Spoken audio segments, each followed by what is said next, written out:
প্রতি সপ্তাহে নতুন নতুন ভূতের গল্প দেখতে সাবস্ক্রাইব করুন, সেই সাথে বেল আইকন প্রেস করতে ভুলবেন না।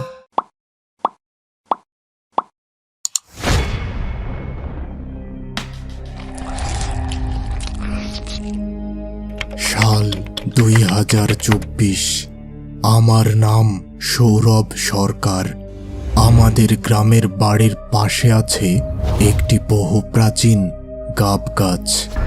গ্রামের মানুষ বলে থাকে এই গাব গাছের বয়স প্রায় 100 বছর। তবে ওই গাছটি আরও একটি কারণে বিশেষভাবে পরিচিত। সেটি হলো এলাকার মানুষেরা মনে করে ওই গাছে জিনেরা বসবাস করে এবং কোনো মানুষ ওই গাছতলায় গেলে তার উপর জিনেরা ভর করে। তবে এই সব ব্যাপার আমি বিশ্বাস করতাম না। আমি প্রায়ই ওই গাছের নিচে যেয়ে বসে থাকতাম। তবে একদিন আমি ওই গাছের নিচে প্রস্রাব করেছিলাম, আর এরপর থেকেই আমি চোখে কিছুটা ঝাপসা দেখা শুরু করি।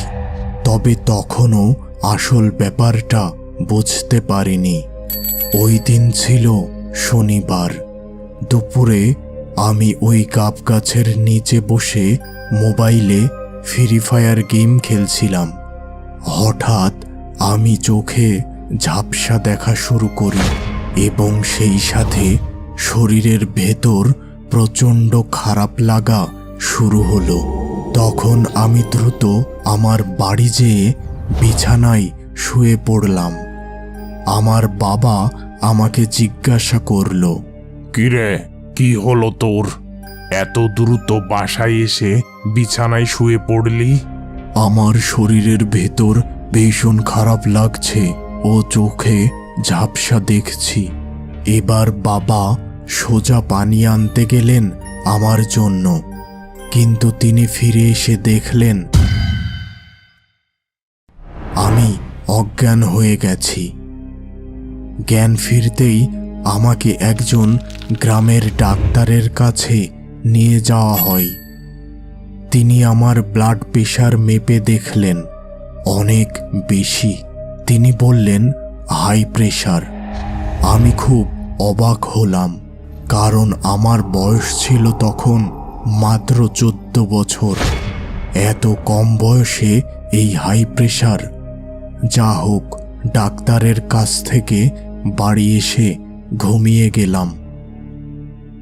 রাতে একজন বৃদ্ধ এসে আমাকে দোয়া দরুদ পড়ে ঝেড়ে গেলেন, কারণ তিনি জেনেছিলেন আমি ওই গাব গাছের নিচ থেকে এসে অসুস্থ হয়ে পড়ি।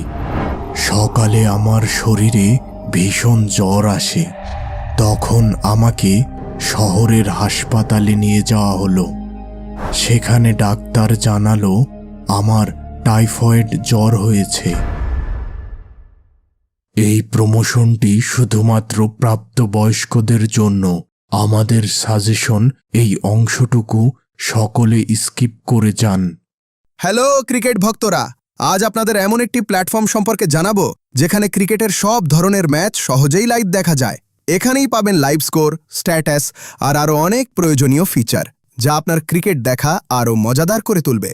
তাদের পিএসজি এবং সিরিয়ের মতো বড় দলের সঙ্গে অফিসিয়াল পার্টনারশিপ রয়েছে, তাই প্ল্যাটফর্মটি ব্যবহার করতে সম্পূর্ণ নিরাপদ ও বিশ্বস্ত। ব্যবহার করাও খুব সহজ। অ্যাপ কিংবা ওয়েবসাইট যেখান থেকেই চাইবেন ব্যবহার করতে পারবেন। ইন্টারফেস সুপার ক্লিন আর আপডেটগুলো আসে খুব দ্রুত। তাহলে দেরি না করে পিন করা কমেন্টটি ফলো করুন আর আমাদের প্রোমো কোড ব্যবহার করে এখনই রেজিস্ট্রেশন করুন। আমার রক্ত পরীক্ষা ও এক্স-রে করা হয় ওই হাসপাতালে, তবে এতে সমস্যার সমাধান হয় না। এবার আমাকে একজন কবিরাজ এসে দেখে যান এবং কিছু ঔষধ দেন, তবে এতেও আমার শরীর সুস্থ হয় না। গ্রামের মানুষ মনে করত ওই গাব গাছে কোনো এক জিন বা অদ্ভুত কোনো আত্মা থাকত। আর আমার এই ঘটনার পর রাতে ওই গাছের কাছ থেকে মাছ চিবিয়ে চিবিয়ে খাওয়ার শব্দ শোনা যেতে লাগলো। গ্রামের মানুষ রাতের বেলা ওই রাস্তা দিয়ে চলাচল বন্ধ করলো। এবার আমাকে একজন তান্ত্রিকের কাছে নিয়ে যাওয়া হলো, যিনি ছিলেন একজন মা কালীর সাধক। তিনি তার যজ্ঞ বলে জানতে পারলেন আমি ওই গাছের নিচে প্রস্রাব করার কারণে এই সমস্যা শুরু হয়েছে। এবার তিনি আমাকে একটি কবচ দিলেন, যা আমি নিজের গলায় ধারণ করলাম এবং আমার মা আমার সুস্থতা কামনা করে মা কালীকে ভোগ দিলেন। এরপর থেকে একে একে আমি সুস্থ হয়ে উঠলাম। বর্তমানে আমি ওই গাছের পাশ দিয়ে গেলে আমার মনে হয় কেউ যেন আমাকে পিছন থেকে ডাকছে। তখন আমি ভগবানের নাম নিয়ে ওই স্থান ত্যাগ করি। আমার বাবাও নাকি অনেক অদ্ভুত কিছু দেখেছেন ওই গাছের কাছে।